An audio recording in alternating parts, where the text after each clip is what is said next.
Hello, everyone, and welcome to another edition of Wednesday Night Shooting. And I know it's no longer Wednesday, it is actually Thursday. Yeah. Ran into some scheduling issues, and then today got the show all set, and there were problems with it all along the way, and I have nobody to introduce because I have nobody to do the show with. I actually rescheduled the show because Andrew had a prior commitment yesterday, and talked to him earlier today, and I haven't been able to reach him. So, maybe he could pop in. I don't know. But we are going to try to soldier on. I've never done a show by myself. This show kind of works with the banter, so I'm kind of out here without a net. So, the first thing that I would like to do every week, I highlight who I think gave the best performance of the week in WWE. And for this week, I felt it was a dual performance that won me over, which was the main event of Payback, which saw Roman Reigns take on Braun Strowman. Everybody knows I'm a big Roman Reigns mark. Yay! He was not victorious, and he got pretty messed up after the match, but I like the angle. I enjoyed everything about it. I like the fact that there were fans that were thanking Strowman and telling Roman he deserved it. I just kind of felt pretty numb to it. I think I've grown numb to a lot of the whole Roman Reigns debate. Should he be the top guy? Who should be the top guy? He's not a draw, this, that, and the other. It's just like, I enjoy him. I enjoy what I enjoy, and I'm just going to continue to watch. I'm going to work on getting another co-host, but it might be a while.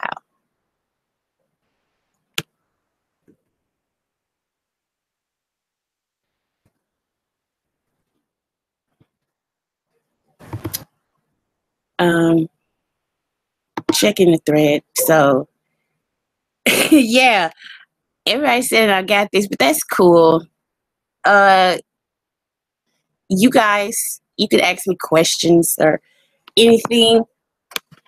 Of course, the main event I loved, but I actually really enjoyed most of the card. The House of Horrors match, I could kind of see what they were going for, but like in 2017, I think you either go like way campy and over the top, or you go very, very violent. And then they kind of half-assed it. It was really pathetic, I thought. It's just like, this wasn't for a title.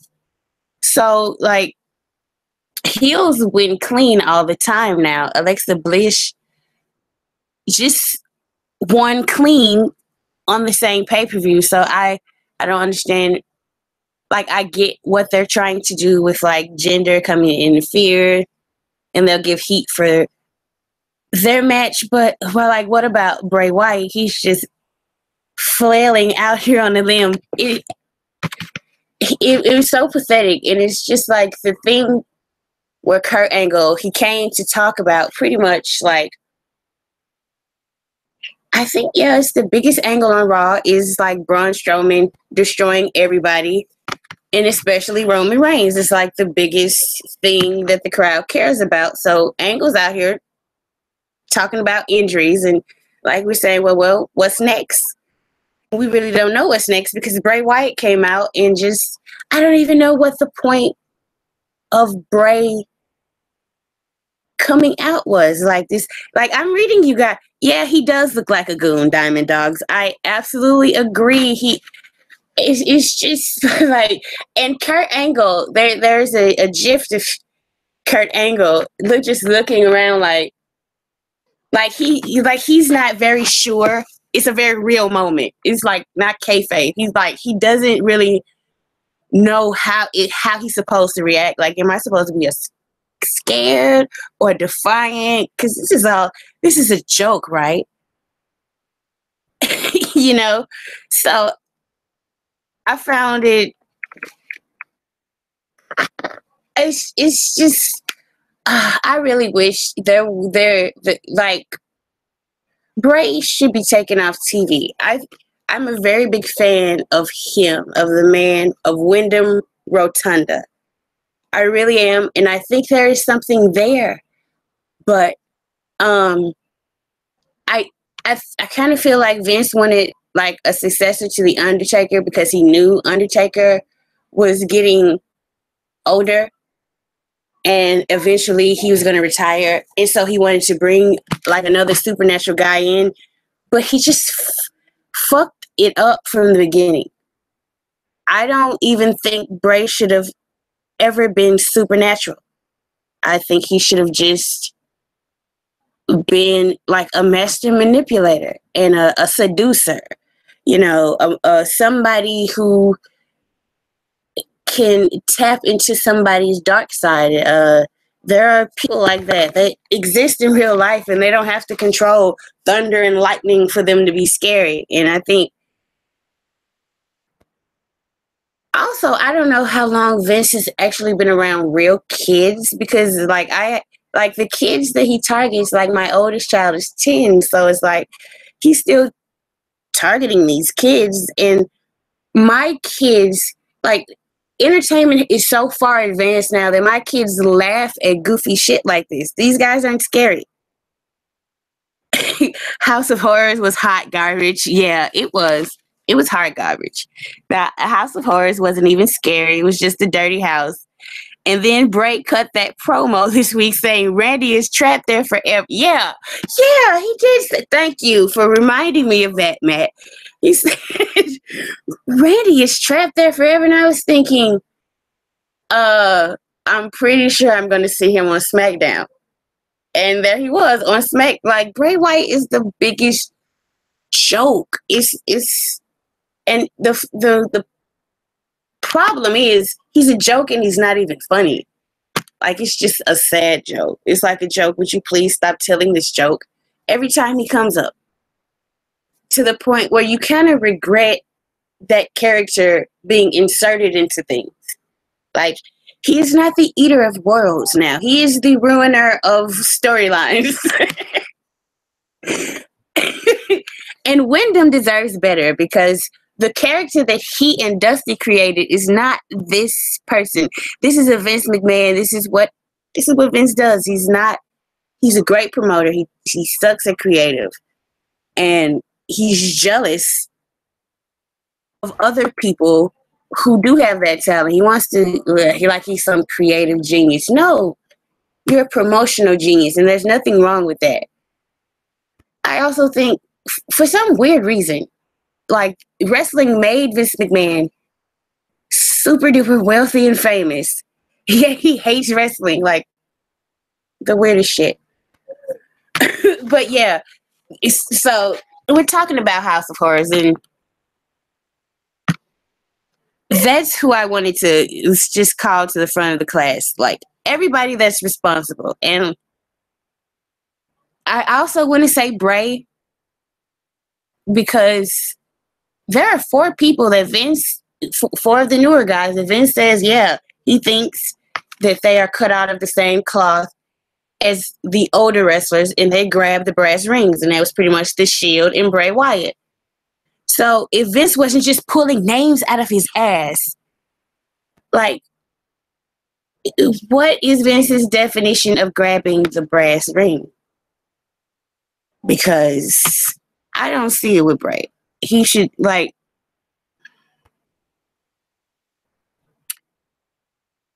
taking him off television for a few could do a lot for him. Yeah, I think taking him off TV and making people forget this stuff that happened, I think that would really help.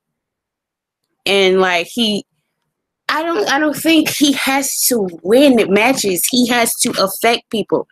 And I've made this point several times.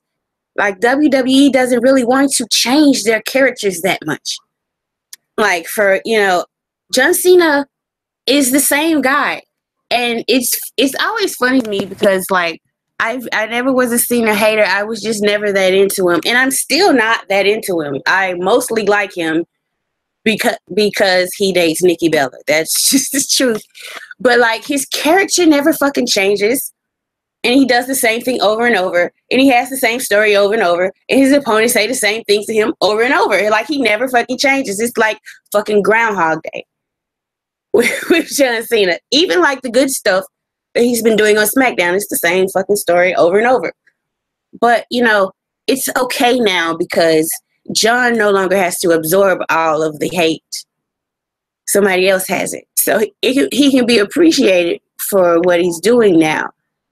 And I just hope like Bray could get to a point where WWE gets to a point where characters like Bray Wyatt, who are meant to change other characters, can succeed, because that is the big fault in Bray. Yeah, he has been geeked out in a lot of matches, but like I think if he were out there affecting top guys, it would be much better. Yeah, Bray is. I could talk forever about Bray. It's just a damn shame. But the next match that I would like to discuss from Payback is actually Alexa Bliss versus Bayley. And I kind of realized that I don't know what it is. Women's matches, like I was an OG smart, so women's matches weren't discussed and analyzed in depth like this, like the men before. And people really like, Trish was the best one they had, and they were going to push her. So like there wasn't like a crop of different women that different people could get behind and want to be at the top. So like I see the mistakes they're making with Bayley, but it really doesn't bother me because I don't think that because Alexa Bliss is getting pushed that women's wrestling is going to go backward, because I don't think that's like Alexa Bliss, I don't think that's in her character. Like putting her on Raw is the best thing that could have happened, because she's really in there with like Bayley and Sasha are like the two best women's wrestlers on the roster, especially for wrestling a WWE style that gets over with crowds. Because Alexa's matches were dying. Like, and the only match that she really had that like I can remember even is like, well, I can remember like certain spots, but I can't remember a crowd really being into Alexa Bliss except for like the first time she faced Becky in Glasgow last year. But the rest of their matches were like dead, and I was like, I don't know what it was. I don't know if it was the chemistry or not, but I would hope that she gets better, because that's the only thing that Alexa has to improve on. Now to get to poor Bayley, Lord, like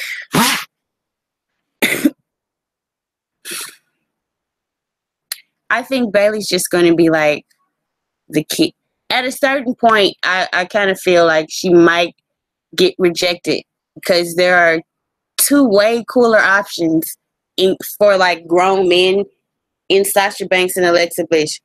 Just out of those two. And like I like what they did this past Monday, but yeah, Bailey was kind of like a sad sack for a minute there, and I was like, I don't know. You can't keep having somebody like spit out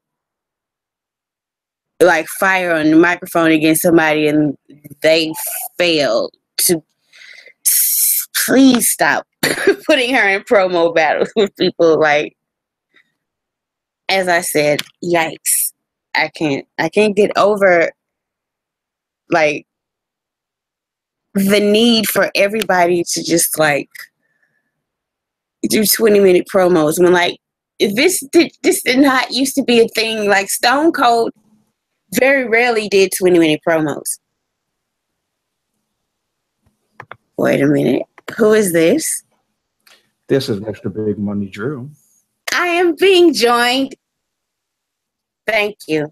I've just had to sit here and talk for like 15 minutes. I am so sorry. But like the people in the thread helping me out, and I've been reading their comments and stuff. But yeah we're going over. I've been doing my own solo little thing for a little while, so I'm starting to get used to talking by myself, so I know exactly how you feel. Right? So, Payback, that's where we were. And just to do a little catch up, we already talked about the main event in the House of Horrors match.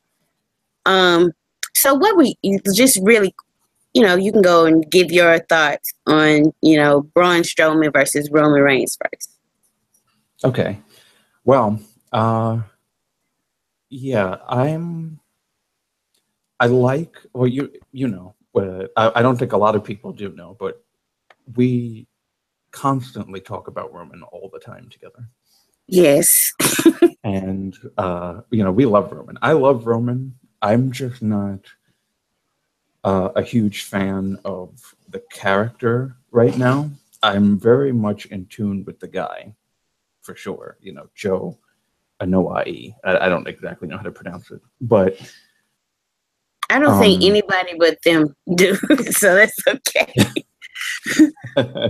Yeah. I think that match was really good. I was surprised that they had Roman lose. Actually, I really thought that Roman was going to win.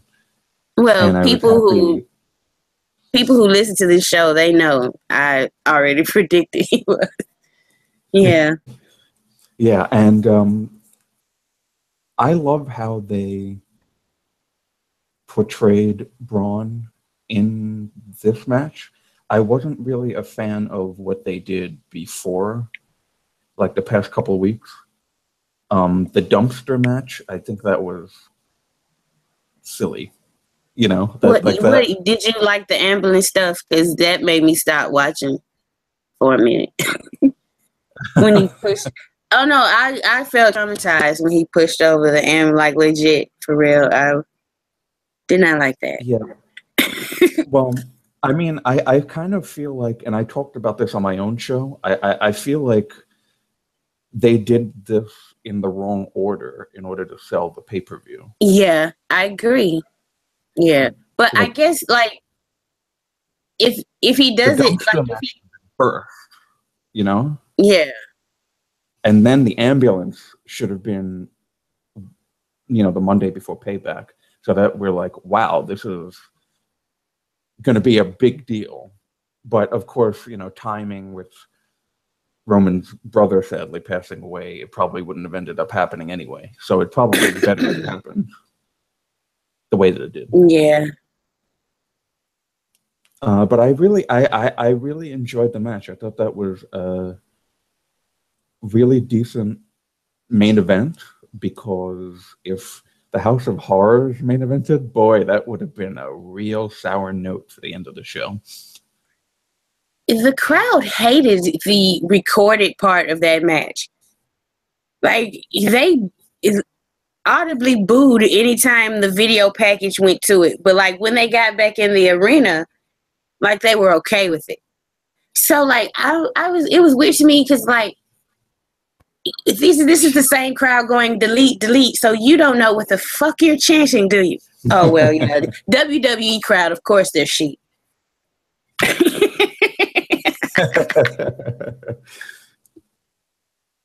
Oh yeah, Yeah, continue. they don't know what they want. Mm-mm, they Nobody don't. knows. I don't even really know what I want, really. I just go week by week, and what I like, and what I don't, I don't. Andrew, you know what? I mainly just want to see something that like, cause like I talked about, to Swift about this. Mainly, I just want you to like fuck with my emotions in a good way. But like, what is a good way? It kind of gets complicated, and like where WWE, like the wrestling business, is the carny business. They're supposed to be trying to trick us and fuck us over. Like that's how it started. So like the origin of the business with the relationship that it has to the fans now, I am not that surprised that like people who like were bred out of a business from like con artists basically have such a contentious relationship with actually giving the audience what they want. Because it's like WWE kind of feels like they have to manipulate us in some way. And we know the business now. It's exposed. So how Right. how can they trick us and manipulate us when we already know the score? It's a And fucked then up relationship, man. on yeah, and on top of that too, what we want is what they don't want to give us most of the time. They kind of give us some leeway with things, but most of the time, when it comes to the live crowds, they boo the faces and cheer the heels. So how do you even like, we always talk about what Vince is doing and how Vince is not doing the right thing sometimes, but really I don't think that Vince really knows what to do. And we make fun of that and like, oh, Vince needs to go and Triple H. Well, I don't really 100% agree anymore with Triple H needing to run everything. Me either. But It's triple. Oh God, I'm telling you, like people are going to be a lot more pissed off than they think they are. It's like they listen to Punk's podcast, but the parts with Triple H, they put their fingernails on, like, no, no, no, no, no, I can't hear you. I'm like, the main person he talks shit about. yeah. But And yeah, I don't think that they know what to do because the fan reaction is so different.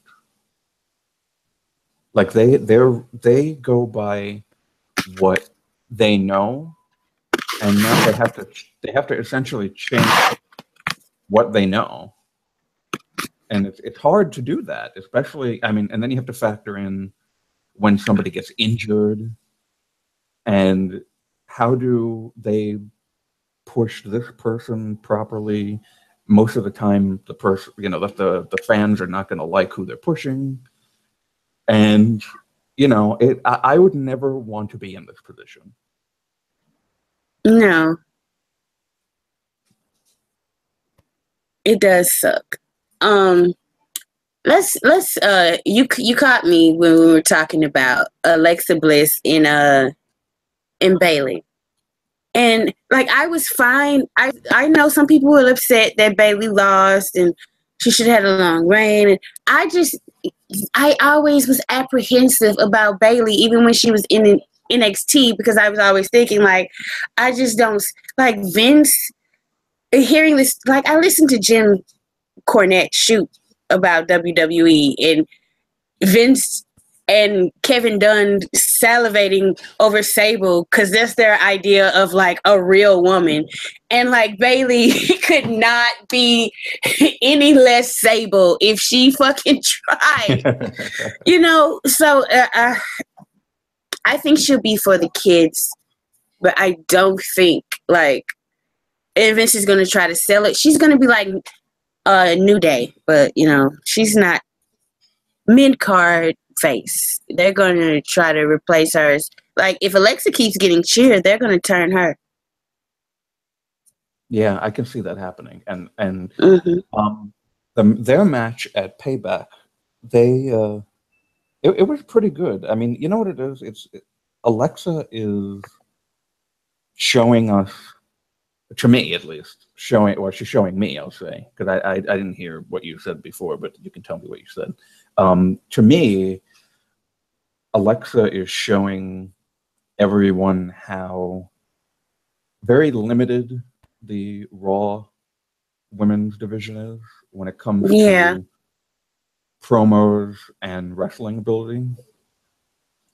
Because I think that she is just an all-around great wrestler and everything that you would want in a wrestler. Oh, Lord, Andrew would hate you. Oh, no.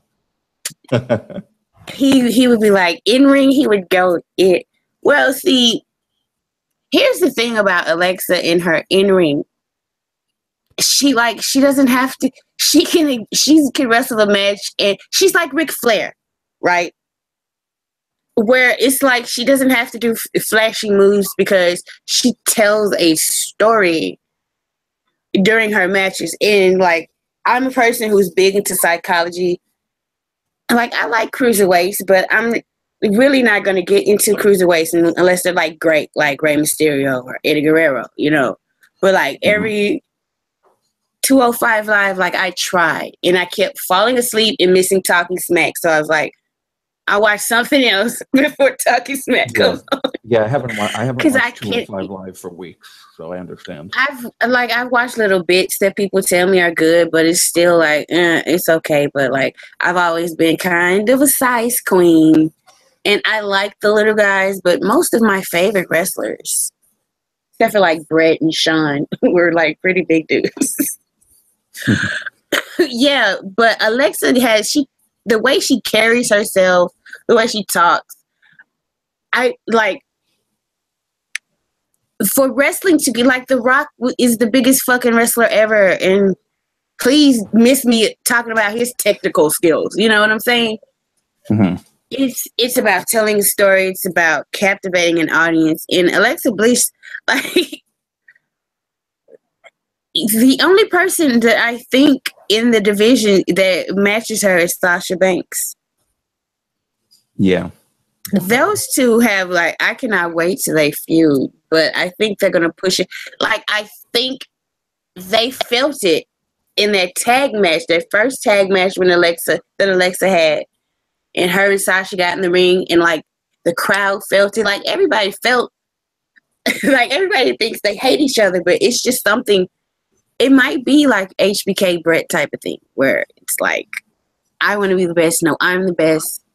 And then it turns into like, I really don't like this person for real. Like, and I want to hit them in the face.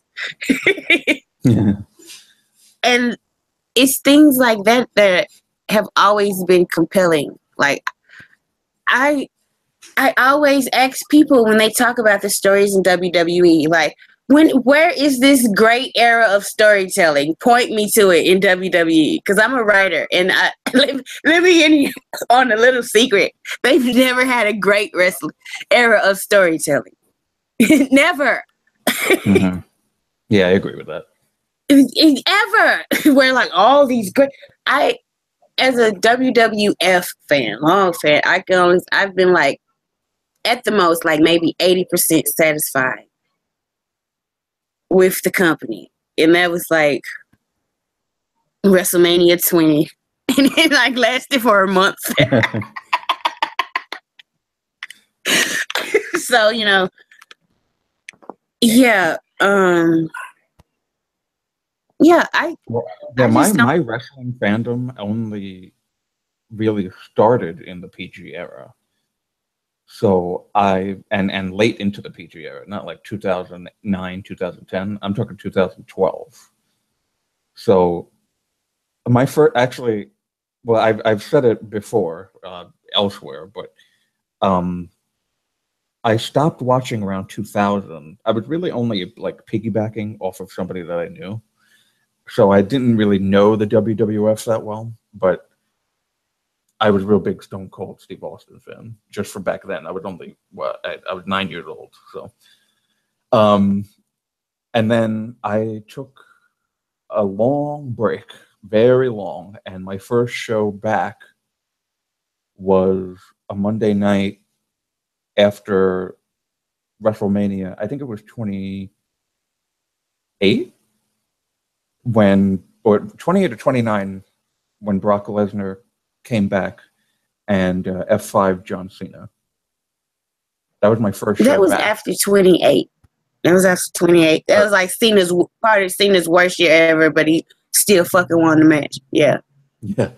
So to me, it didn't really lose, what it had back then. So I was very interested, and I tuned in the next week.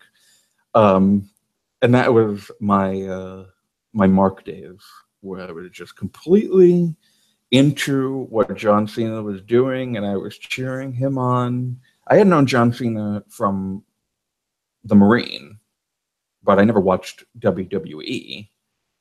So that was interesting to see, my fandom from 2012 to now. Now I'm just like a completely different person.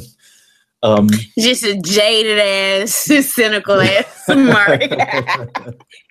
Like, oh, the happier days when I knew nothing of this. Yeah. I wish I could go back. We all do. Like, Drew, you want to know, like, most OG Smarks, the day we became the Smart, or like the week or whatever, you want to know when that was? The freaking Montreal screw job. Like, even if you like had a sense that wrestling was scripted and shit was going on, like when the Montreal screw job happened, that was like right when AOL started popping. And like, it's weird as hell to like, we have this great Bret Hart, Shawn Michaels feud is going to Survivor Series. And then next thing you know, like, obviously everybody with eyes knows Bret did not fucking tap out. Why are they ringing the bell? Why are they saying Shawn Michaels won the match? This is bullshit. And then hearing through, and then like you totally like as a Mark expecting Bret to show up the next night. Oh no, he doesn't show up. Vince McMahon is sitting here talking about Bret screw Bret. You're talking what? Wait a minute, what? What is going on? Vince McMahon is the fucking announcer. Why is he talking about what's going on here? So you go to the internet and you like, and you read it and you're just like, oh my good golly, Miss Molly. And for a lot of us, like, because I know some people like, you find out wrestling's fake, you're gonna hate it. That made me love it even more. It's like, oh wow, these guys do all this stuff to each other like voluntarily, and like they're cooperating. Wow, yeah, it was so yeah. And that's when it all started. That's so like it's always Vince's fault that shit like this happens. It's his fault. He drove us to the internet to find out how did Bret screw Bret. Yeah. So what else happened that was noteworthy at Payback? Oh, Sheamus and Cesaro turned heel on the Hardys, and the Hardys might start becoming broken. I like Sheamus and Cesaro. I've always been in favor of this tag team when everybody else was shitting on it. Like the best of 7, and people were like, well, they should have got an individual title shot. And I was like, so at the time, the champions on Raw were Roman Reigns and Kevin Owens. So you mean to tell me, okay, so if Sheamus won, who was a heel, he was probably going to face Roman Reigns for the United States Championship. Ooh. We know how that story's going to end, right? I never want to see that again. Right. And then if Cesaro won, he would have faced Kevin Owens and put on a great match, but got dinked out in a way that made neither one of them look better. We knew how that story was going to end. It's not like he was actually going to win the Universal Championship. So when people were shitting on it, I was like, this is the best freaking idea. Like, you need tag teams. these guys are great in tag teams. They probably will be great together. And look, they're great together. Like Sheamus Yeah. was getting pops. That's the only thing that kind of like pissed me off about him being heel. Sheamus was getting over as a face. And it was just like really great to see. Yeah. But yeah. Yeah. They had to do it for the Hardys, I guess. Yeah, I've been a big fan of the Hardys coming back. I'm really excited because them I didn't see. They weren't even really on my radar back when I was watching 2000. So it's a real pleasure to see, especially with what happened in TNA with the broken gimmick. Did you catch that? You watched it, of course. when I had cable, I watched TNA to see that happen. I watched the final deletion, and I was just fascinated by it. That wrestling could go there when it hasn't really gone there before.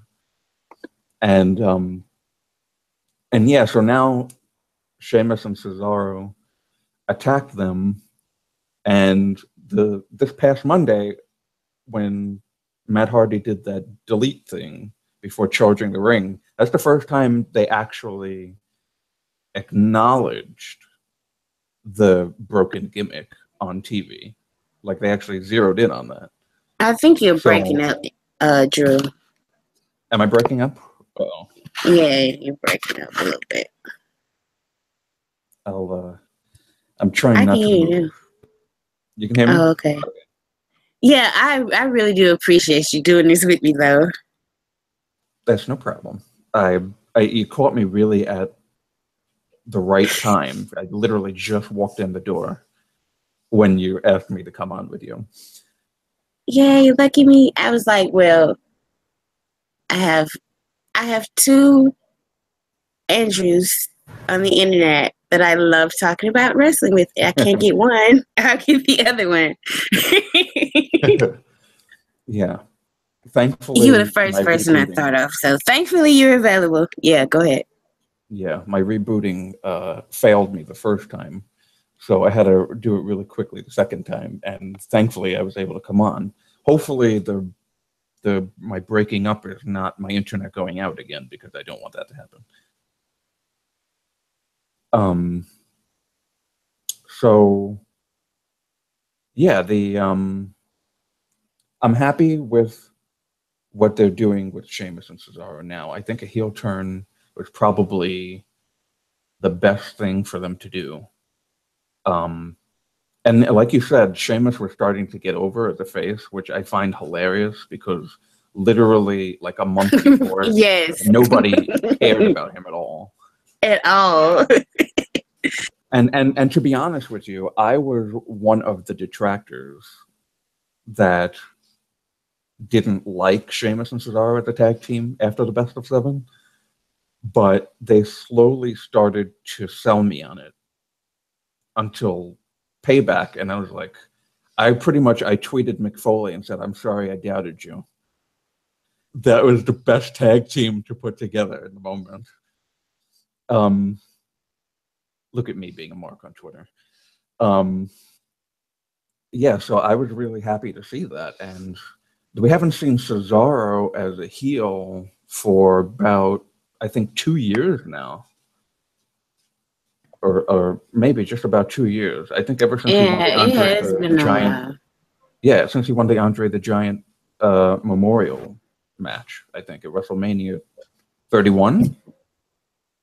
I think they tried to make him a heel, like, with Heyman, but the crowd wasn't having it, so they just gave up.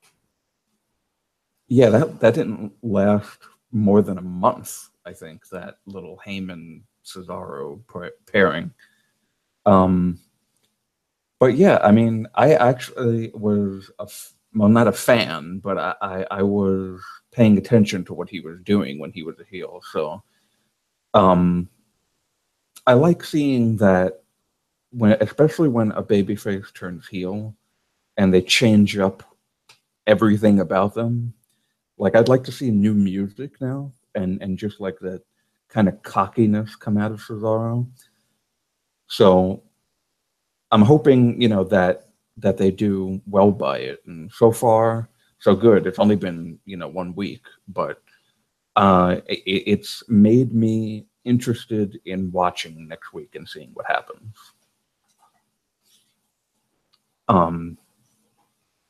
And just, and with the Hardys too. So if the Hardys turn broken because of it, then I only see good things coming out of it. So hopefully, they do the broken gimmick right. I don't want it to become some carnival jokey type of a thing. I don't think. See, I think because Matt Hardy is like from the Attitude Era, he's older. I think Vince might listen to him over, like, versus others in this situation. But then again, like New Day pretty much like got to do for like a year and a half, almost 2 years, got to do whatever the hell they wanted. So yeah, so who knows? It might work. Like New Day got to do pretty much whatever the hell they wanted. Yeah, I was surprised that they were able to get away with what they got away with. They like Vince gave them the division for a long time, just like, here, have everything. So they must have made Vince a lot of money. You need to see those merch receipts, damn it. Okay, I think that's enough about Raw, because like I could talk about Raw all the time, and I don't know if you're like SmackDown biased like Andrew is, but he is. Lately, no, but I did have bias before. I did have bias before SmackDown was gendered. When everyone was just in love with SmackDown before the Superstar shakeup, then I had bias. I still was like, but hold on, wait a minute. I was still criticizing them. I was like, there were some episodes I was not into, and I said it, and I was like, I didn't like a good 89% of the Ellsworth story. I wish it had just never happened. And I was stuck with this dork mucking up a perfectly fine women's angle. He serves no purpose. Why is he here? And go away. Yeah, that was probably the one thing before the Superstar shakeup that I could have critiqued, because him beating AJ Styles that many times just was not right. Even though it was with interference, it wasn't right. I saw that as like, Daniel Bryan is biased, but he acts like he's fair. He says he has a fair show, but he does not, because he put he put AJ Styles in a match with Ellsworth and made Dean Ambrose, the guy he was feuding with, the referee. How is that not stacking the deck? If the Authority had done something similar, they're evil and terrible. They're like, well, but AJ deserves him. Like, but being fair means you don't do that. Especially if you're supposed to be in a position of power, you're not supposed to abuse it and do whatever you want and paint stuff in your image. He did the same shit that the same thing that he did to the Authority. He's doing on SmackDown. He's letting all these fucking losers and shit run amok. He is. Is he not? He's letting all these fucking losers run amok and win championships and shit. Look at I don't call Breezango a losers, because I actually really like that team. I like a lot of look at, everyone who's a contender right now on SmackDown, on lower card guys on Raw, right? Mm-hmm. Yeah, they're jobbers really. On Raw. They're contenders on SmackDown, and I am sorry. That's why the ratings are dropping. Mm-hmm. Yeah, that's why they watched their show, and the moment you decided to make Jinder fucking Mahal, I hope India's worth it. I hope whatever they're getting over there in India is worth it, SmackDown's ratings. Because they might not rebound after this. Especially if the next challenger is supposed to be Rusev. Who's not, he's like a upper mid-card jobber. You're going to put him in the main event now. Yeah. I mean, there's only two main, I really realized this today. There's only two main eventers, real main eventer. Well, I would say three real main eventers. And with John Cena away, that's Brock Lesnar, Randy Orton, and AJ Styles. Those are like the top people right now. And one of them is not there. And the other is in a feud with a jobber. And the other one, at least, AJ Styles, at least he'll be, in a feud with Kevin Owens now. But, AJ Styles is like the top guy, really, right now, because nobody cares about the WWE Championship feud. And Brock, where's Brock? Brock is nowhere to be found. Somebody's got to put the Universal Championship on a milk carton. I would argue that Roman's in there because people care a whole fucking lot about him. The people who are left care either fucking way. It's like, yeah. Well, yeah, I'll agree with that. Watching Payback, and there were people that were there, and they were like, "Oh yeah, it definitely was at its loudest when he came out." Most definitely. I've seen this man in person. Have you? I've seen him in person. He touched my hand. I am very jealous. Are you? I'm going on June the 9th, and I have aisle seats, and I have 3 adorable kids. So I am hoping to get a selfie. Because he this is another reason why I like him. After his matches, he doesn't just wave or whatever. He goes around to everybody who paid for ringside seats and signs shit and touches people's hands and takes selfies and shit. So I'm hoping. I know where I need to be sitting for a Raw live event for sure. Oh yeah, if you go to like a live event, he's on the card. He is going to come to around the barricade. He's gonna hit that barricade and sign stuff, take selfies, touch people's hands. He stayed out there for after the match was over for like a good 5 minutes. And most of the crowd that was on the floor did not leave until he left. So I saw it myself. I felt it myself. It was like the atmosphere changes. It's just like WWE is fucking it up because he should be a heel. Yes, I'm gonna beat that drum to death. Huge proponent of him being a heel. I really want that to happen. The thing about SmackDown is you can only AJ Styles on Talking Smack, and it was great. He said SmackDown makes them and Raw takes them, and I had to laugh because I was like, wait a minute. I thought the consensus was that SmackDown won the shakeup. So how is it possible that SmackDown makes the stars and Raw take them? Because they didn't take any the last shakeup. So the only one that would really upset that they lost was Miz. Oh, but I'm not really upset that because obviously Miz is going to be wrestling main event matches and making sure the indie geeks stop kicking each other and no selling to tell a coherent story in the ring. And we know that he'll never be injured. No, he won't. And he's going to be super duper entertaining. The thing about Miz is that, I think people legit do think he started getting good on SmackDown, but he was good before that. When he got Maurice, something changed. And he got Maurice right after WrestleMania.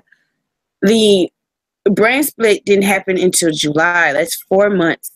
4 solid months. And he was in the Intercontinental Championship feud with Cesaro, Kevin Owens, and Sami Zayn. And It was hot. It was good. And Miz was one of the driving forces of why it was good. So he did his thing on SmackDown, but he's going to do his thing. I think they've really been pushing like that he's a 6-time Intercontinental Championship. They're going to have him win like at least 4 more times. I'm not saying like 4 times in 4 months. But I think that's going to be the like top for his career, that he's going to have the most Intercontinental Championship reigns. I think WWE is going to give him that like maybe a year or 2 down the road. And he deserved it. He does, because he's a solid guy. And I know a lot of people want him like in the main event, but there are legit some people who are never going to take him seriously enough. Yeah, that's a shame too, because he really improved with me one of the most out of everybody, because I hated him. Like, he had go away hate with me before the draft, and then he started just going in on Daniel Bryan, and I started loving him more and more. It was just the weirdest thing, because Daniel Bryan is like one of my all-time favorites since I came back, and this is kind of like why I'm salty that they moved him to Raw, because I loved the dynamic between him and Bryan so much, especially on the Talking Smack segments. And, you know, there's no Raw talk, really. They only do Raw talk, like, after the pay-per-views. So they have to really give him solid mic time, mostly during his Miz TV segments. But the problem with his Miz TV segments is that he gets geeked every time. Like, he never gets the upper hand in a Miz TV segment. He always gets beat down or runs away from a beatdown. So, you know, and they did it good this week. They had him come out, and, you know, there wasn't any Miz TV involved. So I was happy with that. But I don't really like the Miz TV segments, because he just looks like a dork in those segments. And it's much better when he just has the mic naturally walking down, like he did this past Monday. Yeah, I'll agree with that, because like even Finn Balor said at Payback, we all know how this is going to end. And I was exactly. Like, yes, we do. But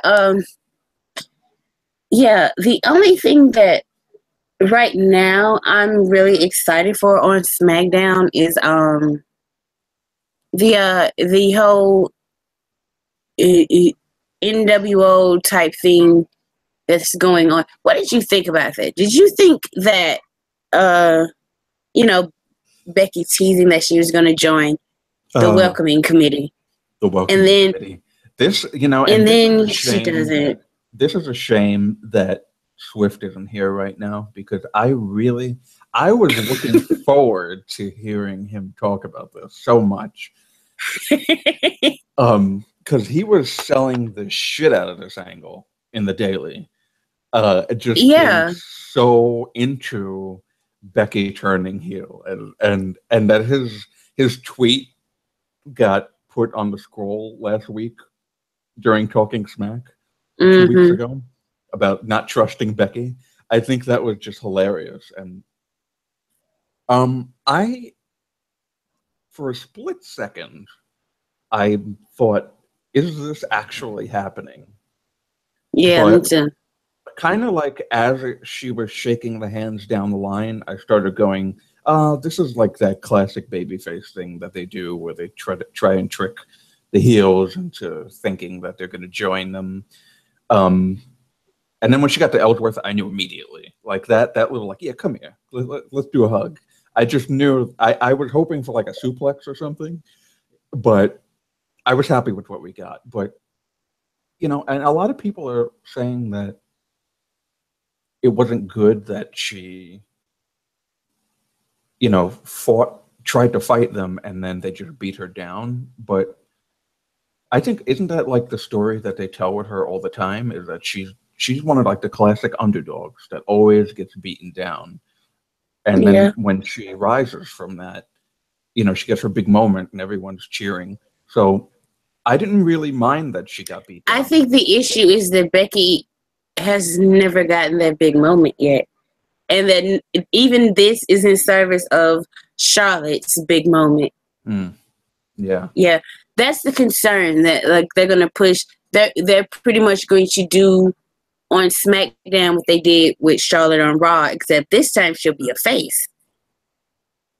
Yeah, I don't get that. I don't want her to be a face. I don't think that she, her first Me face run either. was I don't think bad. so.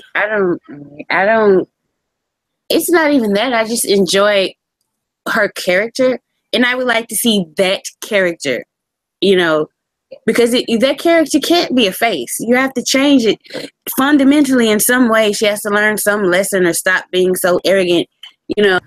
So I would like to see that character have stories outside of a championship story. I don't Yeah. want to see her as a face I mean, fighting since against she the moved up to the main odds. roster, since she moved up to the main roster, she's been involved in the championship feuds. It's just been nothing but championship feuds for Charlotte. And And I it was really do like like that in that. NXT until she left. She was leaving, so they took her out of the championship. The only thing Yeah, is that they started her out with the PCB thing, right? And but that the little eventually, like, like the championship wasn't even mentioned with that. But who got like that was Paige's story. She totally bogarted Paige. The whole point of Charlotte and Becky coming up and Sasha joining Naomi and Tamina supposedly was to even the odds because the Bella twins had Alicia Fox and they were doing all these sneaky and underhanded things. Somehow, in a very short order, that turned into just trios matches for no reason. And then all of a sudden, Charlotte's the number one contender. yeah, okay. All right, I guess we just have to accept Right? that now.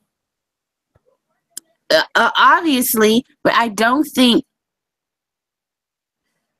Charlotte as a face, especially if you're going to push her over Naomi and Becky, I don't think it's going to work the way they intend. And I also agree with the notion that there needs to be another leader of this welcoming committee because these women are like Natalia is the most serious wrestler and she had a farting gimmick. So, yeah. Yeah, Some people thank you for the I'm not ever going to forget that. I don't care what she does. I'm not ever going to forget. They had her farting all over the place. I was a part-time watcher when I saw that for very good reason because they had women farting all over the damn place. I'm like, what the hell? But yeah, hopefully things will turn around. But like, I liked Breezango's Fashion Files, their vignette. I thought that was great. And I also yeah. wondered why they never did anything similar for American Alpha. Like not like spoofing anything, but like a package to be a sense of who they are. You know what I mean? They Right. never did that with American Alpha. And like Breezango gets a vignette. I I don't know. I don't know. I don't know, and I mean, American Alpha was supposed to be the real hot tag team coming out of the draft, and then they had a couple of tag matches, one or two contendership matches, and then that was pretty much it. So I was upset with that. I was really happy to see them on the main roster, and I don't think that they haven't really done anything right by American Alpha since they came up. So I'm hoping that I would like to see, if Breezango were to win, which I don't think they're going to. I mean, American Alpha has a great feud already built in with the Usos, since they're the reason why Chad Gable got the injury, or was it Gable or Jordan that had the injury? It was Gable. Yeah, and they kind of went back to that, and then they just dropped it. And the Usos just beat them on TV right before Mania. Yeah, and then for them to not even have, the SmackDown tag team were not even featured.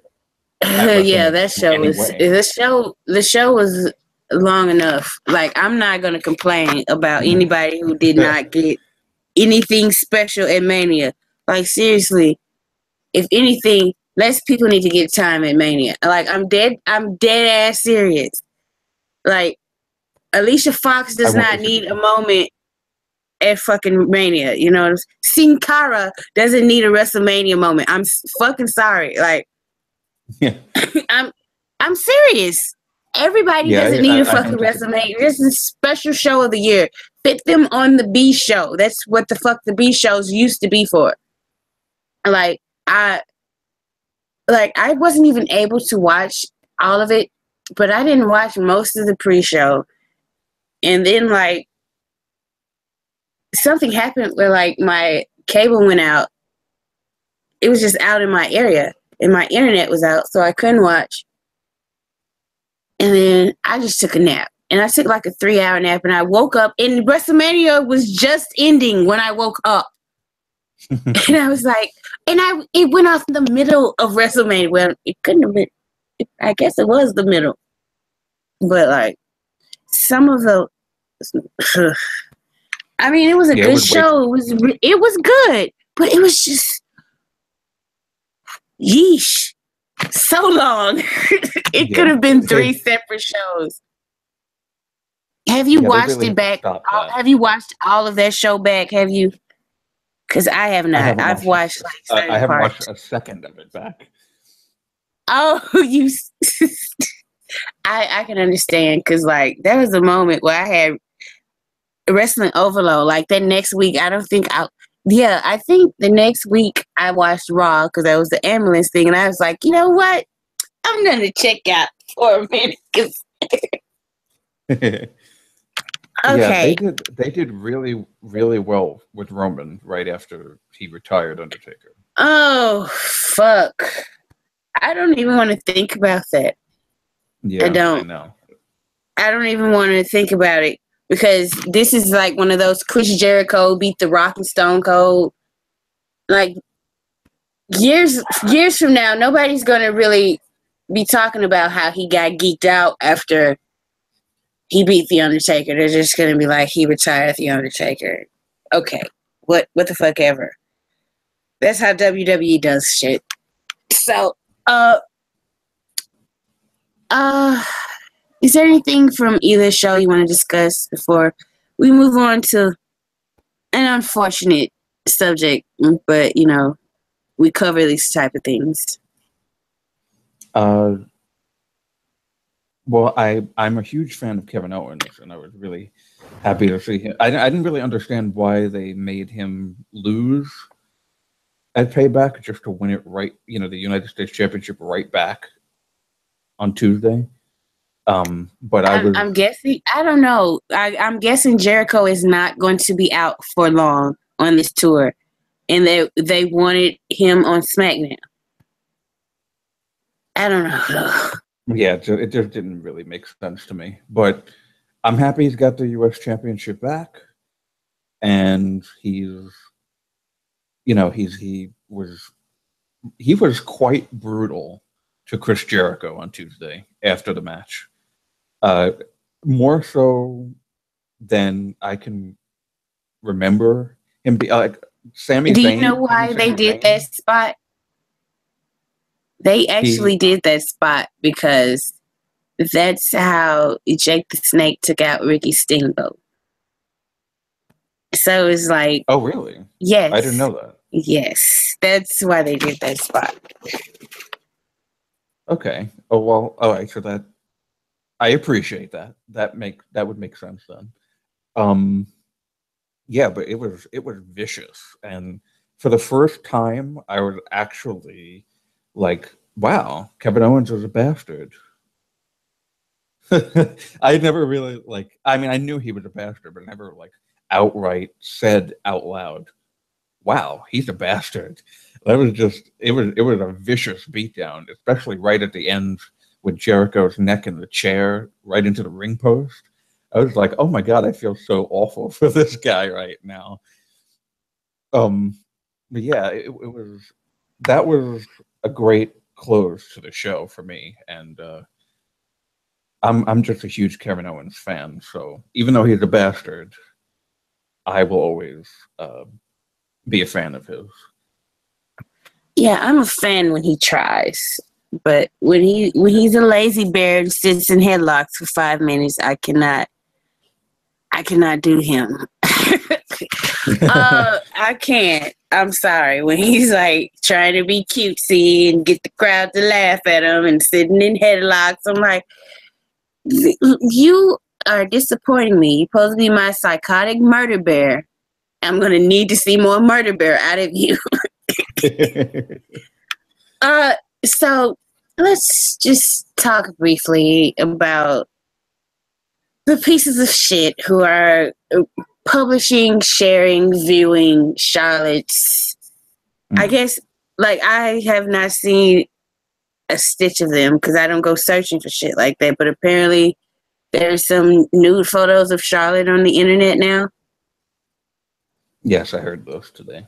This is absolute trash out there to do There's something so like much. There is so much porn on the internet. There are so many women who are like more than happy to show you their naked ass with your consent, who are just as beautiful. And I get it because I've watched sex tapes before.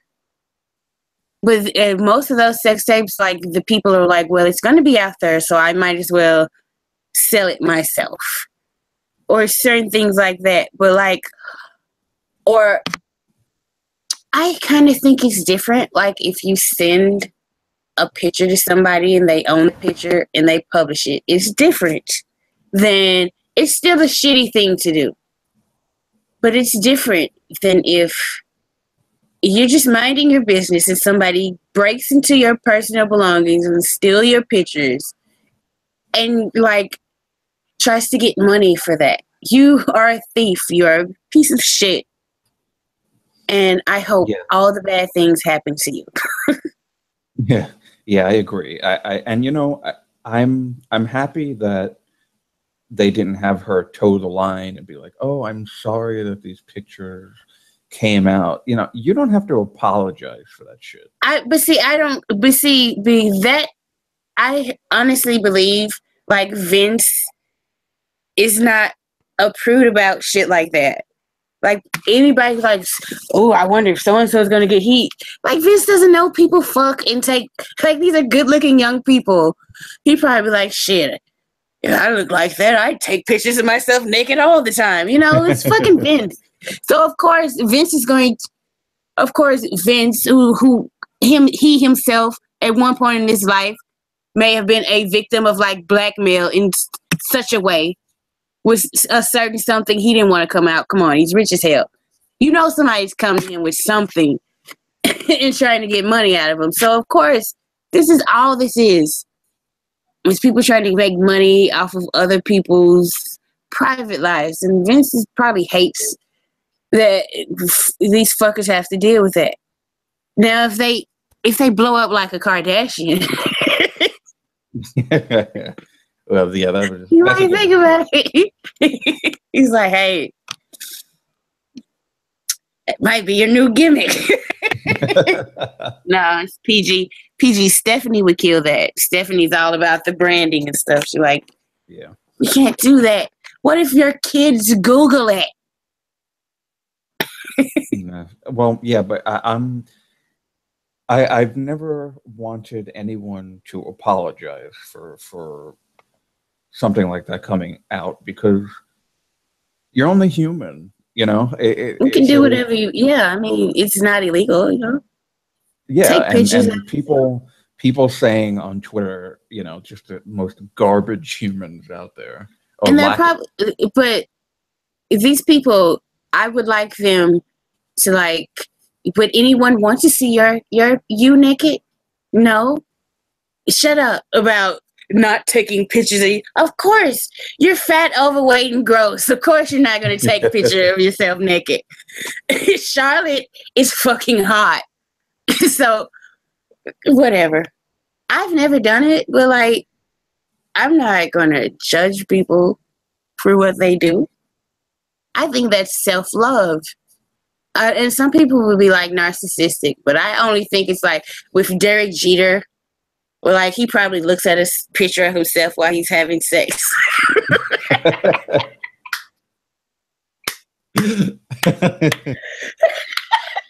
Like seriously, I read a story like he wrote about Derek Jeter, and like there are pictures of himself all over the place in his house. I'm like, yeah, he loves him some him, huh? Mm-hmm.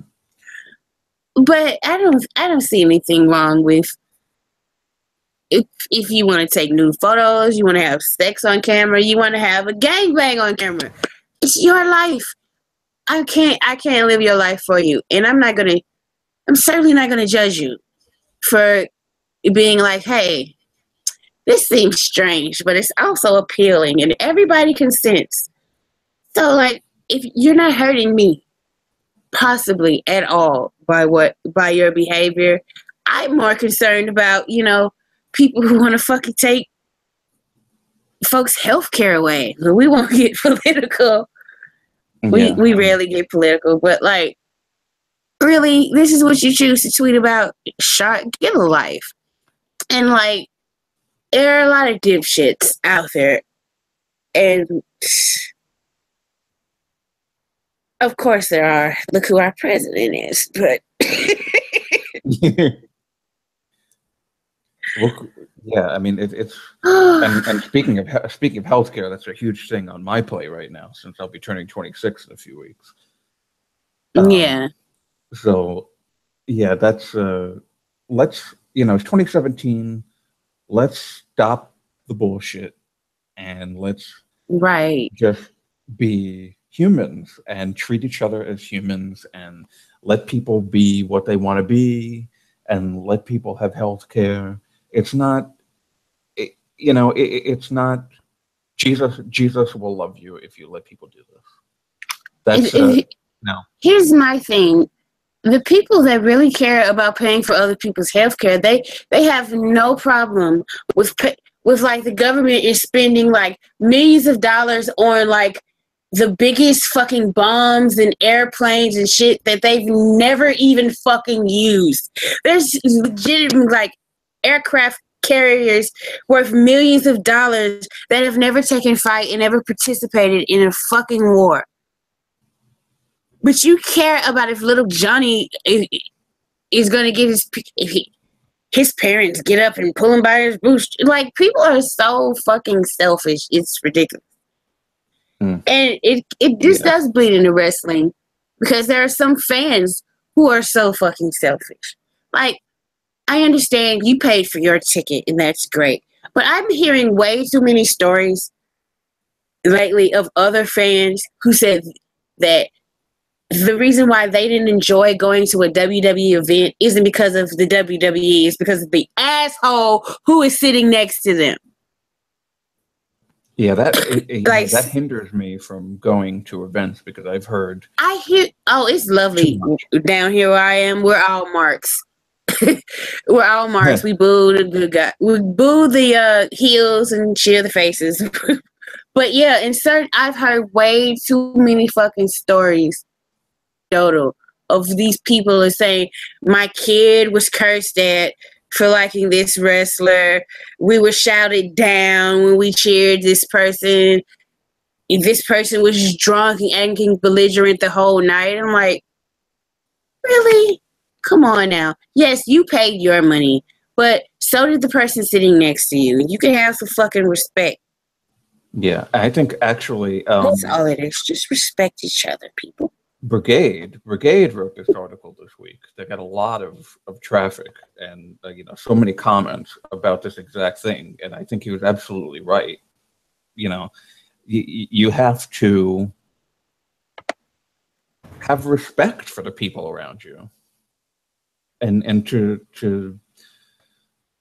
see kids covering their eyes and holding on to their parents, and all these people, the "fuck you Roman" chants from after WrestleMania, and yeah, and it's insane, and especially if you're at a live event, you don't have to put yourself over like that, and unfortunately for me, I live in Brooklyn, New York. I'm like 15 minutes away from the Barclays Center, so that would be. So yeah, you're gonna, like, if you want to go to your local show, you're gonna have to deal with that type of environment. Yeah, and that would that's really... a bleed over from ECW. That is what that is.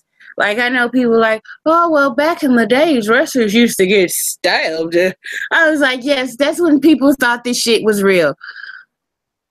This crowd behavior is a old holdover from ECW. It's not WCW. WCW people would throw trash and boo, but they wouldn't come up with chants. Like, ECW crowds used to chant, "She's got herpes" at Francine. So this is that behavior that's some of that ECW shit. That's what that is. And yeah, I mean, I actually never watched ECW, so I used to. And yeah, It's a lot that's good. WWF back then. It's just not. It's not good, and I hope that in the future, it probably will never happen. But I hope that if these smarks are sitting by kids in the future, they at least have the respect to that family sitting there, and you can do your booing, but don't go crazy. The whole "you deserve it" chant to Roman, that was just like beyond. Yeah, and that makes kids cry. And I'm sorry, you're not a heel. You're not here to make kids cry. Like, people like, oh, people are saying, what about the children? I'm like, exactly, yes. What about the fucking, like, somebody made a post that was like, a lot of us adults watched wrestling as kids and got to go to these events and enjoy their heroes. And now your grown ass is ruining it for the fucking kids in the audience now. My son stopped liking John Cena mostly because of the backlash. My son was like, I don't think he could take it anymore. So he's just stopped liking John Cena. That's a shame. And he's 10, so he's very aware, and he watched the Payback because I asked him, because like stuff that's that violent, I don't let my girls watch. My girls have not watched any of their angle at all, especially my 4-year-old, almost 5. My son, I let him watch it, and he was watching it, and he was like, he said, "Are they really saying that he deserves that?" I was like, "Yes, they are." He had, like, the look on his face, it was classic, and he just shook his head. So yeah, smart kid, very smart. You may not care, single wrestling fan, but you do look like a dick to to a lot of us.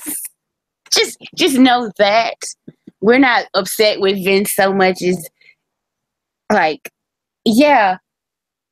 And I here's the thing.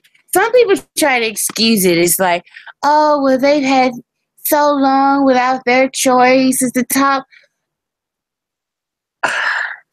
Yes, you could be upset, but being upset doesn't give you a free rein to act like a fucking asshole. That's my only thing. Cheer whoever you want. You can say thank you, Strowman, but I do think saying you deserve it is a bit too much, because like it's cool when that happens to like Roman Reigns, but like there may be a situation where a crowd chanting "you deserve it" at a face gets sketchy, especially if the person that is getting chanted at is a minority and the person attacking them is white. You know what I mean? Or if a woman gets hit, will they chant "you deserve it" if a woman gets hit by a man? Shit like that. There are reasons why, wrestling fans are like the least attractive. Wrestling fans are less attractive to advertisers than NASCAR fans. Yeah, that's wild. I mean, that's a problem. And it's like we were saying before, fandom changes on a whim. Like with a drop of a pin. Just okay, now we're going to cheer this person when we were booing this person. So how do you fault WWE for all their crazy booking changes? Because they have to try and, for the most part, they're here for the fans. Of course, they do their own backstage. Oh, we want to do this with this person. But at the end of the day, I don't think that they know how to book. Not because Vince is old or Vince needs to go away like everybody, not everybody, but how people say. It's because he doesn't know how to book for these idiot people who boo and cheer. In the same show. In the same show, they could boo one heel, cheer the other heel. They just don't know what to do. That's an interesting theory. You're right. You are like, the fans are kind of like really fickle. Like everybody cared about Daniel Bryan, and after that, like after Daniel Bryan, the biggest consensus from WWE fans is we don't want Roman Reigns. But like all over the place with everything else up. Yeah, and right now, I think it's Strowman that everybody wants. But is that only because of what he's doing to Roman? Listen, the guy has not been in. The guy hasn't been in the business long enough, I feel, to give him a big push. Because you just never know when somebody's out there without a net. And also, like, how you make somebody that's a face that's unstoppable, nobody's going to want to see him beaten. So, like, what's the point? He's just going to beat everybody. See, that's the thing. This is the thing about unbeatable people. Like, the women's division in NXT suffered greatly because nobody's ready for Asuka. And it suffered greatly because nobody's ready for her. Yeah, it might be cool for Asuka to have this streak, but like, what about the other women? When somebody dominates to an absurd degree, and I think that's another reason why they think Roman's just going to dominate. He's going to be in the main event for the rest of at least for the next year, 2, 3, 4, 5, 6, 7, maybe 10 years. That's what they're scared of. Like, every main event's just going to be Roman Reigns winning it every WrestleMania. And like, that's a legitimate concern. He's done 3 in a row. So I can understand, like, but then you say, well, who do you want? And then you get people shouting over here, Finn Balor, Seth Rollins, and I want AJ Styles, so. And then you go back, do you want it to be Roman? No. So that's the only thing that's the only constant. So Vince is like, well, I know how they feel about this guy. And they're giving him reactions. So I'm just going to push him until something else works out. I don't know. I don't know what his thinking is, but you have made me think. It is an interesting angle. Like, WWE can't figure out what the fans want. So Vince is just going to give him who he wants anyway. Because he may even think, well, eventually I'll do something right and they'll start to get behind him. Because that's what they, that's what the fans have done with wrestlers in the past. And, and I've always thought, it must be such a terrible position to be in, to have to book the biggest wrestling company on fans who will turn on a dime. They'll cheer. Roman got cheers. Roman was getting cheered for a little while 2 years ago. And, Vince himself came out multiple times to try and help Roman really get over, let him take, Superman punch him and all that. And very quickly, they just started booing him again. And I think, they do definitely need to do something with his character. I want him to be a heel. You want him to be a heel. A lot of people do. And then you get, at the same time, well, Vince is never going to turn him heel.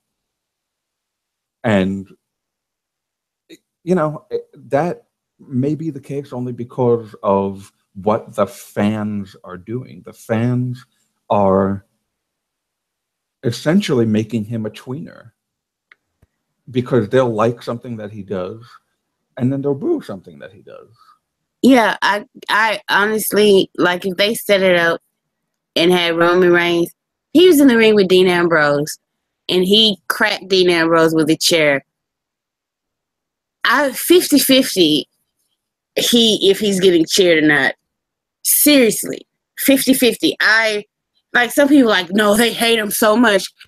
50-50. I think there might be yes chance after he hits Dean, because, like, that's the signal.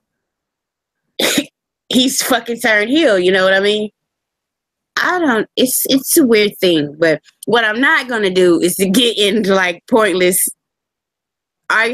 This is like a new angle that you've talked to me about it. Like, most people just talk, oh, you're not a draw. It's you know what I'm saying? It's the same old shit every day. Yeah. How could you type out the same shit about the same person every day for 2 fucking years? Some people have a lot of patience. They do. Obviously, I don't have that patience. Until the situation changes, even in some small way, then I really don't have anything to offer to the mass discussion out there. Like, I more like to talk about Roman Reigns, even though he's a big symptom. He is a symptom of the problem. He is not the root cause. And, well, people say, well, Vince is the root cause, but it's not that simple. WWE's management has been presented this way since the Montreal Screwjob, as I said earlier. Right. Ever since then, like, smarks have had just, you're predisposed. You are supposed to distrust Vince McMahon. And if you don't, you're a fucking idiot. Like, that's like smart rule number 1. Ye must distrust Vince McMahon as much as possible on everything. And then to prove the fickle, you've got the fans that boo Roman are always online, Twitter, forums, wrestling sites. Oh, I hate Roman. Oh, he's always in the main event scene. He's always trying to get the title. Vince is shoving him down our throats. And what do? The moment they find out that Vince is showing up on Raw, they cheer. They cheer for him, and they, especially the Raw after WrestleMania crowd, they sing his theme music as he walks out. And bow This is to the him. crowd. This is the crowd that, they say, "Fuck you, Roman," and then they sing Vince's music and cheer him as he comes out. So and then when they started chanting Roman sucks, Vince was like, well, if that's the way you feel about it, and then moved on. And the crowd was just like, I guess that's all then. Like, he totally let Vince off the hook because he's a legend. But I don't understand. You're supposed to be sending a message though. He's right in the ring. Send him the message. Stand there and say for 15 fucking minutes, chant about how much you hate Roman now. And they never do. Because, like, I don't know if they think they're hurting Roman's feelings. Roman is rich with a beautiful wife and kids. And, like, a lot of women want to have sex with him. You are not hurting his feelings. No, it's not. not just women, by the way. But it's I mean, that's the perfect time. And what do they resort to? CM Punk chants every time. But that just does nothing. The same people who would chant CM Punk, CM Punk, CM Punk. Because they want him to come back. And that is how you could probably think in Vince's mind, I don't know how to do anything. They should be booing the hell out of me for supposedly shoving Roman down their throats. And this is the reaction that they give me. But 20 minutes ago, they're saying, fuck you, Roman. Like they think that Roman is doing the booking here. It's Vince. If you don't like what Vince is doing, you're supposed to tell him. And they do the exact opposite. Obviously, Roman has done some Jedi mind trick on Vince. He's like, you will have me main event WrestleMania forever. And Vince is like, yes. He said, who's going to main event WrestleMania 34? You are. What about WrestleMania 35? You are, Roman. 36. Now sign this contract right here. Okay, Roman, whatever you say. And legit, that's got to be it. It's got to be it. It's weird. Hey, I can't. If I really disliked the lead actor of a show this much, because that's what Roman is. He's the lead actor of the show. If I disliked the lead actor of a TV show that much, and like, I love True Blood. I love that show. I fucking hated Sookie Stackhouse. And the show is about her, right? I could not wait. Somebody eat this fairy. Please eat her.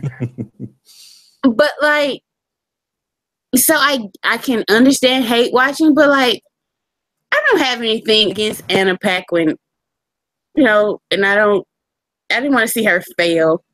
I would have booed her, I just like, eat the fairy though. Oh Lord, she survived. I know the show is about her, but like, she was just the worst. The worst. Like,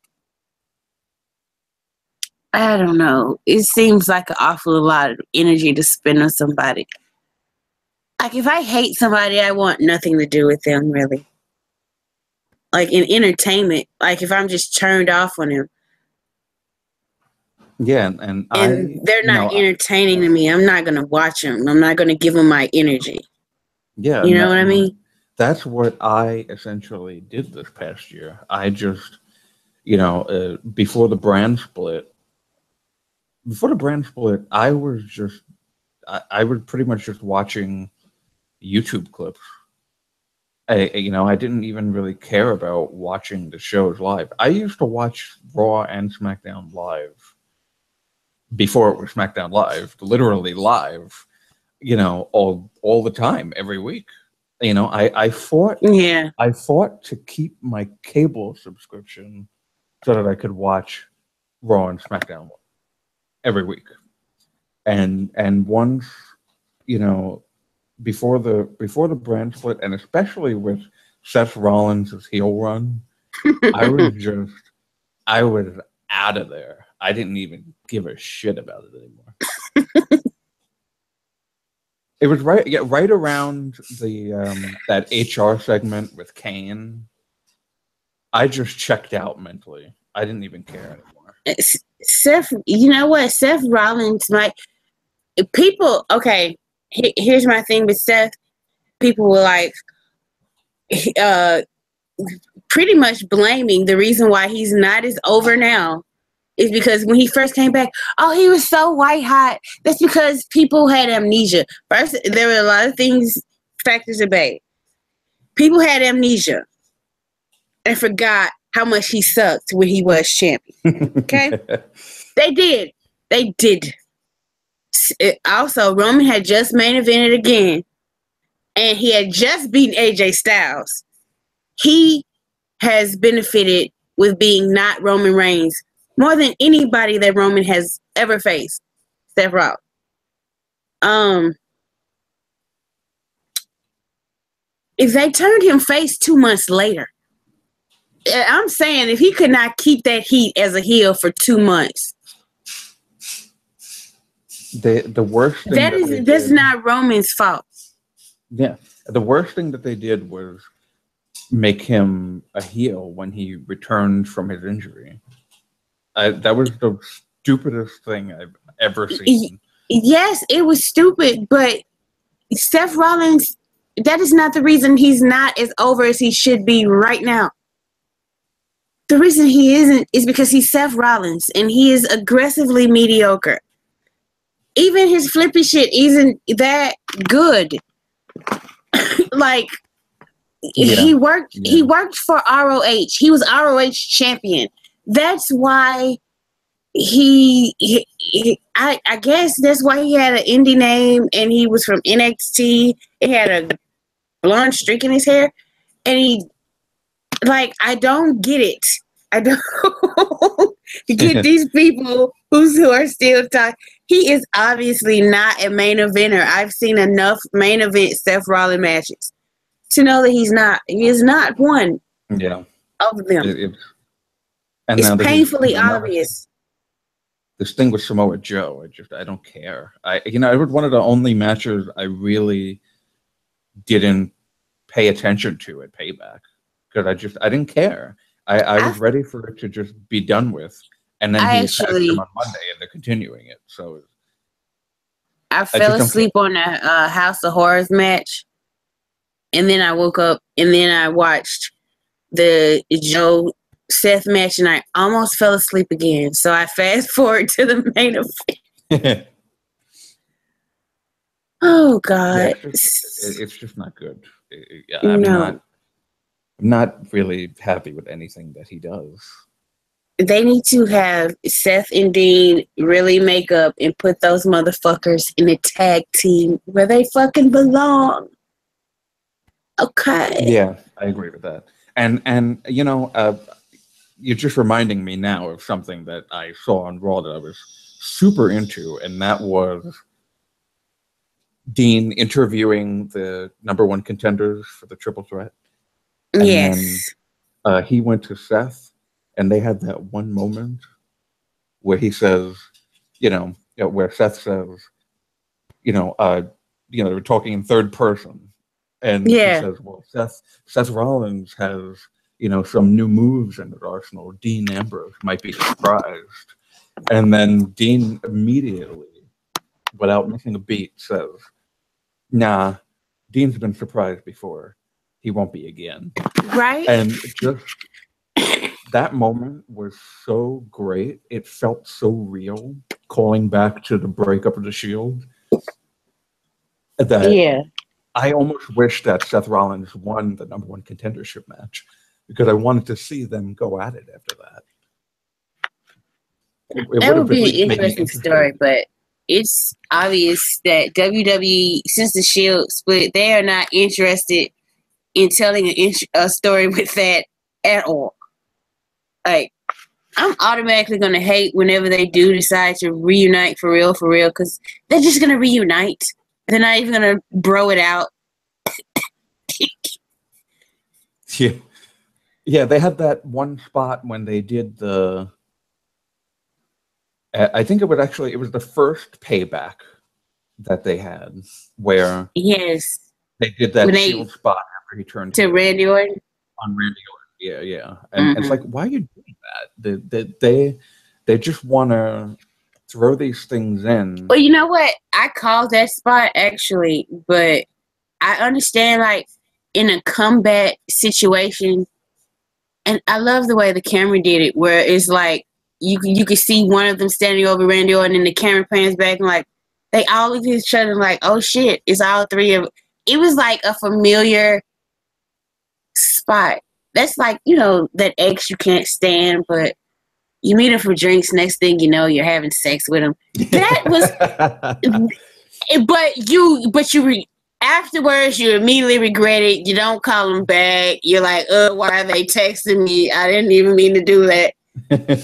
So I could forgive sudden bursts like that, but I'm talking about they're gonna be for real, putting their fists together and shit, and they haven't broed it out, and I'm gonna fucking hate it.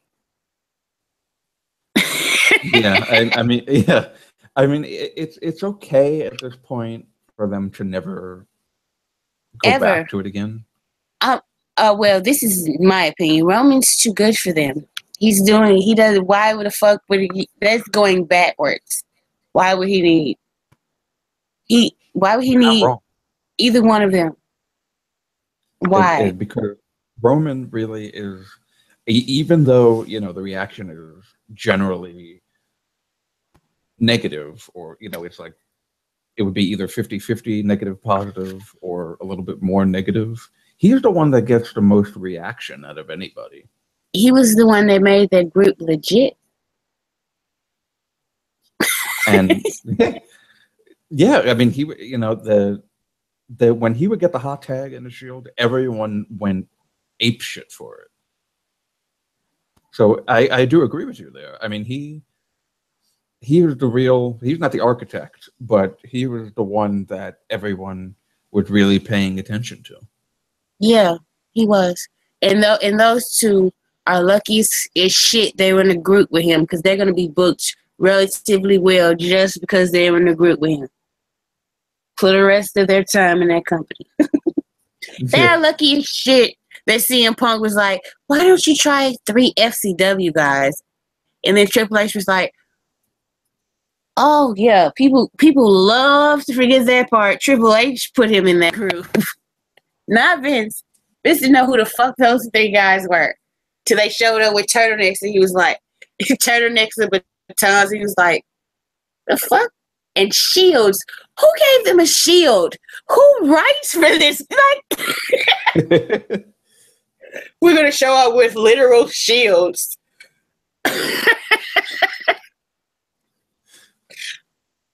Lord, can you imagine? That would have never worked. I'm so glad they changed it. See, sometimes Vince does have good ideas. Yeah. Lord. Who knows what will be the next big thing like that? I don't know. I don't know. From what I see right now, there isn't going to be another Shield type thing to come out for a while. Well, I mean, there hadn't been another Shield thing for a while. Cause I mean, I stopped watching for a long time. The Shield brought me back legitimately. So I don't know. Uh, yeah, I think this is. Hopefully something works in the Superstar shakeup. But I like just today. The quarterly numbers came out, and ratings are just going down more and more every year. 10%. They said 10% alone from last year to this year. Yeah, they got to do something because, like, they practically own all the fucking wrestlers. So if something can't pop from this, like, wrestling is doomed. And we need wrestling. Yes, all right. Wrestling is a constant in my life at this point. So, before we get out of here, is there anything you want to plug? Advertise. Tell the good people about. Well, basically, I do my own podcast called Big Money Talks every Wednesday at 11, and that's my solo act at the moment. Until I'm definitely going to have you on one day. Yeah, yes. And where can they listen to that? My Twitter account, that would be at Nicholas Drew 91, and you could follow me there, and I post about it. I put up the links, and I do it live, so anybody can come in and talk to me, and we can have just a swell time. Yeah. Hear my voice. All right. Thank you so much, Drew, for helping me out tonight. I'm going to get on Andrew's ass wherever the hell he better be either asleep or like in an emergency, or I'm going to get on his ass. Andrew thank you in the doghouse right now. Right. Thank you, everybody who stuck around. I really appreciate it. Please follow me at Melissa Malice Joe, and follow Andrew, even though he did not show up for you, and Andrew M. Swift on Twitter. And always remember to go hug yourself. Bye.